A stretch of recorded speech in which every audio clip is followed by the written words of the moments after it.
We begin here this hour. A special task team established by President Cyril Ramaphosa will investigate and prosecute cases involving the 9 current and former Ekurhuleni officials implicated in the Madlanga Commission's interim report. The team, which is expected to report directly to the South African Police Service's National Police Commissioner, General Fannie Masemola, will focus on individuals identified by the Commission with prima facie evidence of wrongdoing. Masemola says the special task team will work alongside existing law enforcement structures, including the National Prosecution Authority, to fast-track investigations and prosecutions. And it's important to mention that SAPS had already initiated its own internal departmental investigation in this regard. Of course, the criminal investigation was conducted by the IPID on 2 police officers that are implicated, who were allegedly on the scene of crime when the deceased, Mr. Mpenze, was murdered and dumped into a dam. Following a directive from the presidency, President Ramaphosa, we have established a team that will investigate those implicated in the Madlanga Commission.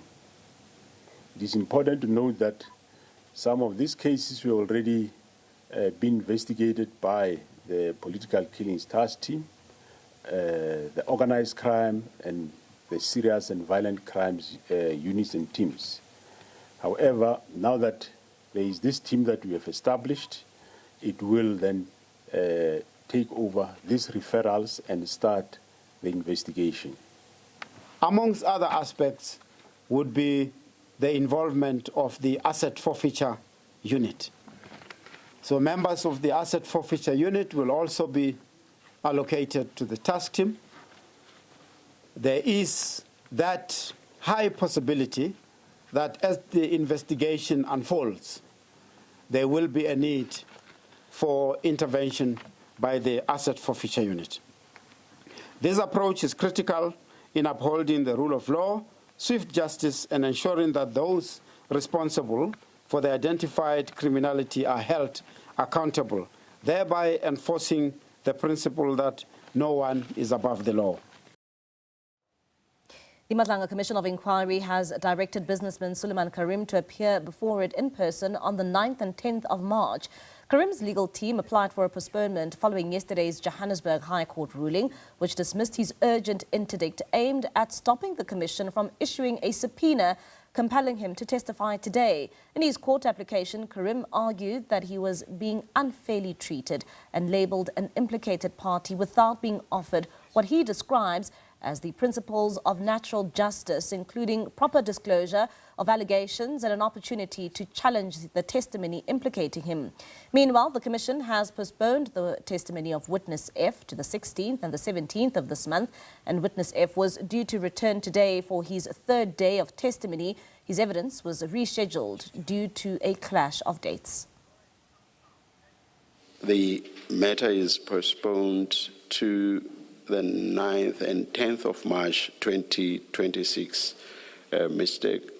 Karim is ordered to be in attendance and to give testimony on those 2 days and beyond if need be, and to remain in attendance until excused by the Commission. Mr. Karim is also ordered to furnish a statement not later than 27 February 2026. The evidence leaders are ordered to furnish any additional documents within 48 hours thereafter.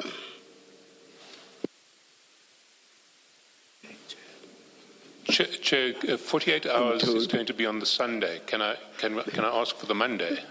Or at least 2 working days. All right. Let me give a date then instead of mentioning hours. The evidence leaders must furnish any additional documents not later than the 2nd of March 2026. We so order.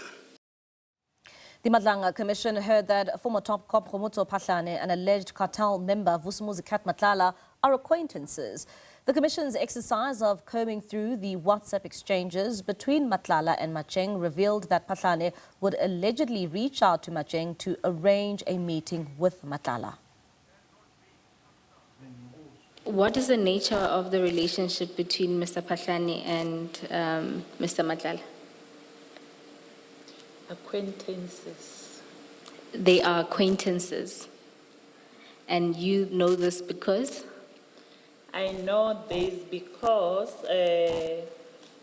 sometimes when General Phahlane is looking for Mr. Matlala and he can't get through him, he will either call me knowing that I will see Mr. Matlala or I will relay the message.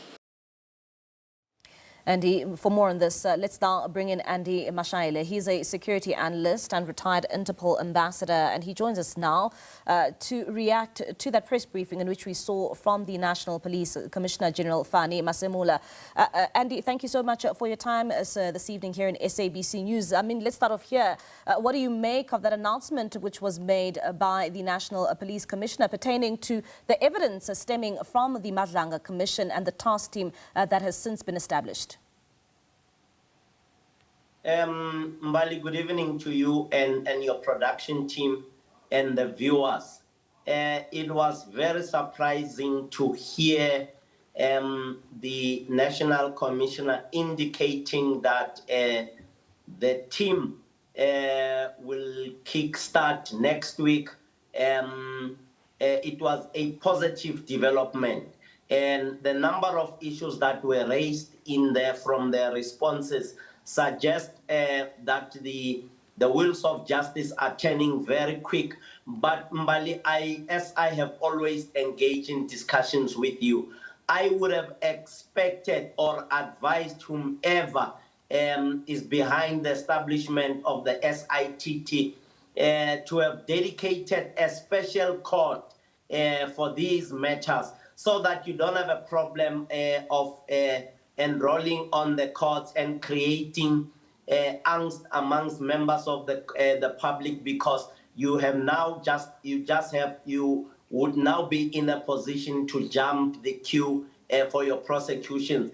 I would have been very happy for a specialized court to be set aside and a dedicated judge or judges. And also, one of the questions that the National Commissioner fielded was whether he was going to comply with the investigations against himself. And he said yes, because he was mentioned in allegedly one of the Inspector General's report as having received 5 million. And that to me sent some shock waves in analyzing what is before me in terms of the integrity of the decisions that will be coming through, because that SITT has to report to the National Commissioner. Will they be able to do their job in terms of also interviewing him without any fear of prejudice or favor? These are some of the dynamics that came out to play. And I must congratulate the NDPP for indicating that they will support the establishment of this SITT, and it's going to be prosecutor or prosecutorial authority or agency advice. And Mr. Mashaile, I mean, it will be fast-tracked, it seems. I mean, with a deadline of 3 months, it seems as if it's quite an important task to undertake. How important is this process for us to go through as a country, particularly to deal with the rot within the South African Police Service? These processes are not only significant but critical to the efficient and effective running of law enforcement agencies, the prosecutorial authority, as well as the judicial system. For us to be able to streamline these organizations can then be able to deliver justice to the victims of crime in South Africa, and also to instill confidence in the foreign investor mood or confidence. Also, number 3, which is very critical, sending out signals to FATF, the Financial Action Task Force, that would speak to the issue of us moving away from the grey list permanently, because we have been able to deal with issues of corruption as well as money laundering, and also the overall of the South African policing services. I'm sure ordinary members of the community and the public will now have confidence in dealing with the police. Remember, the trust confidence was a deficit of -1, not even 0, in terms of the people not wanting to share information, and that would be converted into intelligence products that would then be used in the prevention as well as combating of crime. And Mr. Mashaile, maybe let's also then talk about this process that will be undertaken. How will this process look like, particularly at a time where we are now told that it will be prosecutor-led and it will take at least 3 months? Mbali, one of the good things that I had in my mind when I was doing an analysis, I would have advised that you have a retired judge forming part and parcel of your investigations. Obviously, that retired judge would test the evidence that is brought forward by the investigations team, as well as that those dedicated prosecutors, as we have heard the NDPP and Mutibi mentioning there, that there is going to be a dedicated prosecutor team or prosecutorial team that will lead these operations in terms of gathering. So it would have made things easier for us in this country, or for those who have set up these institutions, so as to be able to, one, to dismantle the organized crime syndicates, which have created negative impact on us in the whole world. It is also important that those structures, or that structure, reinstill confidence in our people and in the clean police officers and prosecutors, as well as those that have been mentioned in the judicial system.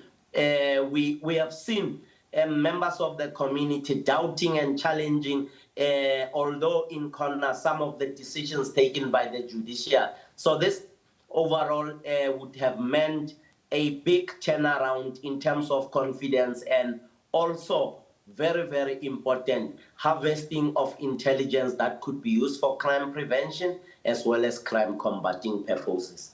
All right, Mr. Mashaile, thank you so much for your analysis. That is Andy Mashaile, security analyst and retired Interpol ambassador there, just giving us his insights and his reaction to that specialized task team that will be dealing with the testimonies and the evidence coming out from the Madlanga Commission.